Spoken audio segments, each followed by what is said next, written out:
studying fourth class. My name is Ayesha Jakya. I am studying fourth class. My name is Suhail. I am studying fourth class. We are from PPS RS Satravalli. మేము ఈ రోజు కొండవీటి చరిత్ర బుర్ర కథ చెప్పబోతున్నాం.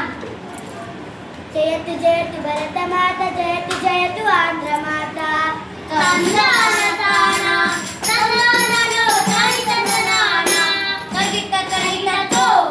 వినరా భారత వీర కుమార, విజయము నీదేరా.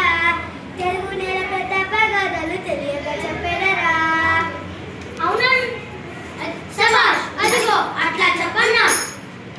గుంటూరు జిల్లాలో గలగల బాలకృష్ణమ్మ ఒడ్డున ఆకాశాన్ని తాకే శిఖరాలతో నిలబడిన కొండలేమన కొండవీటి కొండలు. ఆ కొండల పైన వెలిసిన కోట మన రెడ్డి రాజుల కోట. అవునన్నా, వేమారెడ్డిగా కట్టించిన ఆ కోట కదా అది? అవును తమ్ముడు, క్రీస్తు శకం 1325 ప్రాంతంలో ప్రారంభమైన ఆ సామ్రాజ్యం ఆంధ్రదేశానికి స్వర్ణయుగాన్ని తెచ్చింది. కోట గోడలు కొండల పైన కోటను కొట్టుగా ఉన్నాయి. శత్రులెవ్వరు రాకుండాను కాపల కాస్తూ ఉన్నాయి. 14 కోటలు పగడబందీగా కొండవీటి పైన వెలిశాయి.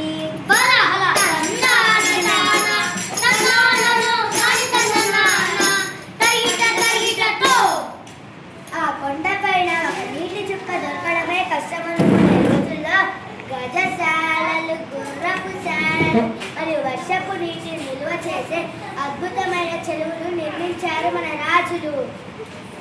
మరి అక్కడ ముత్యాలశాలలు కూడా ఉండేవని మా అమ్మమ్మ చెప్పేది. నిజమే తమ్ముడు, వ్యాపారానికి కలలకు కొండవీడు పెట్టింది పేరు. ఆ కొండల గాలిలోనే ఒక వీరత్వం ఉంటుంది. పెదకోమటి వేమారెడ్డి ఏలుబడిలో విద్యానగరిగా వెలిగింది. శ్రీరాధ కవి సర్వభావుడు కవితల గానం చేసింది. అల్లాంటి పౌరుషం రెడ్డి రాజుల ప్రతాపం జగతికి చాటిన జగకేతనం మన కొండవీడురా. శభాష్.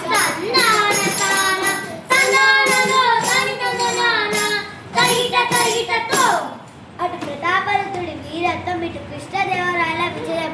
ఈనాడు కొండల గోడ చెక్క చెదరకుండా ఉన్నాయి. ఆ కోట శిథిలావస్థలో ఉన్న మన తెలుగు వారి పౌరుషానికి అది నిలువుతడ్డం. నిజమన్నా,